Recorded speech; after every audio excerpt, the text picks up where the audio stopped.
Welcome to The Explainer. Imagine this for a second. A country famous for its incredible lush forests, now watching its land literally turn to dust. Today, we're diving into the amazing story of Ethiopia's environmental comeback, a nation's fight to bring its landscape and its entire future back from the brink. All right, so let's jump right in by looking at a huge contradiction. Ethiopia is a place with unbelievable natural wealth, but at the same time, it's been facing a massive environmental crisis. So, how can both of those things possibly be true at the same time? It sounds like a paradox, right?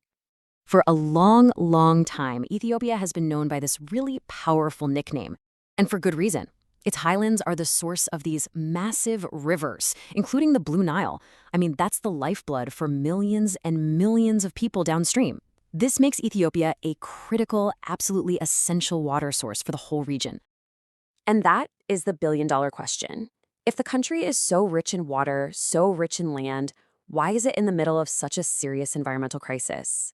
Well, the answer isn't simple. It's actually a complex mix of pressures that have been building and building for a very long time. So let's break that down. What are the specific threats that are putting this incredible environment at risk? It's not just one thing. It's really a combination of powerful forces all hitting the country at once. Yeah, the list of pressures is pretty long. You've got a growing population, which, needs more space, it means more food.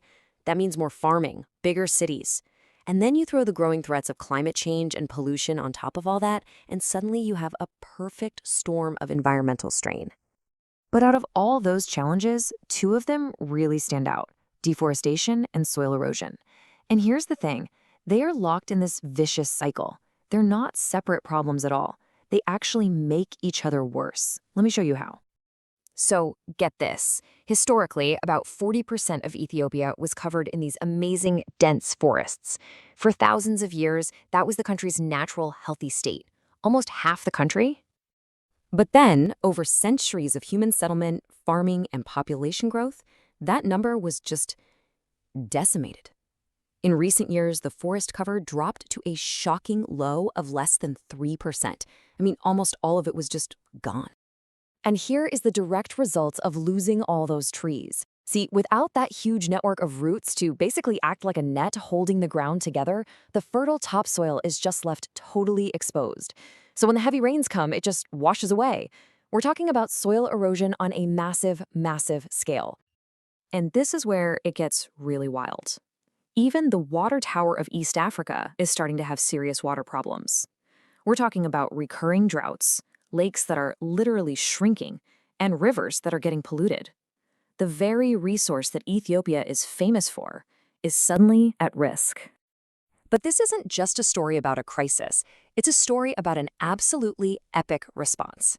Faced with this pretty dire situation, Ethiopia launched one of the most ambitious national campaigns ever seen to fight back and reclaim its environment. The government's main response is this thing called the Green Legacy Initiative. But it's not just some top-down government program. It's a full-on national movement to get the entire population involved in one clear, powerful mission: bring back the country's forests and heal the land. And the goals here are huge. I mean, this is not just about planting a few trees in a park. It's about fighting climate change, stopping desertification, which is when good land turns into desert, and basically redesigning the country's entire economy to be both green and able to withstand future shocks. But here's the crucial part. Just planting trees isn't enough. To really fix the problem for good, they also had to deal with that other huge issue, the soil erosion. They needed a strategy that fixed both parts of that vicious cycle we talked about. So let's look at the practical on-the-ground stuff. Along with planting billions of trees, they started doing these physical things to protect the soil. This means building terraces on hillsides to slow down rainwater, kind of like creating giant steps. They built small dams to stop erosion in its tracks, and they've been plugging up gullies to heal the scarred landscape. It's all about physically holding the earth in place. Okay, this all sounds fantastic in theory, right? But after all of this effort, this huge national mobilization, what were the actual results? Did it really make a difference? The answer is a resounding yes. Oh yeah. The results are in, and they are nothing short of remarkable.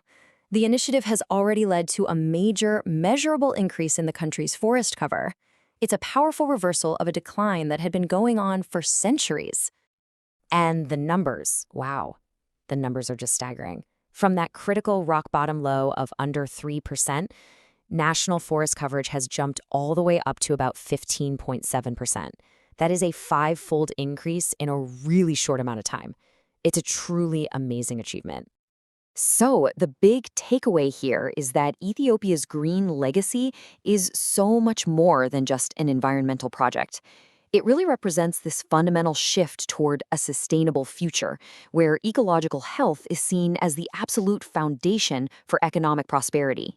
So, can planting trees really build a nation's future? Well, Ethiopia is making a very bold bet that it absolutely can, and it's offering this powerful example to the rest of us. A reminder that with collective action and a clear vision, even the most damaged landscapes can be brought back to life. Kind of makes you think, doesn't it?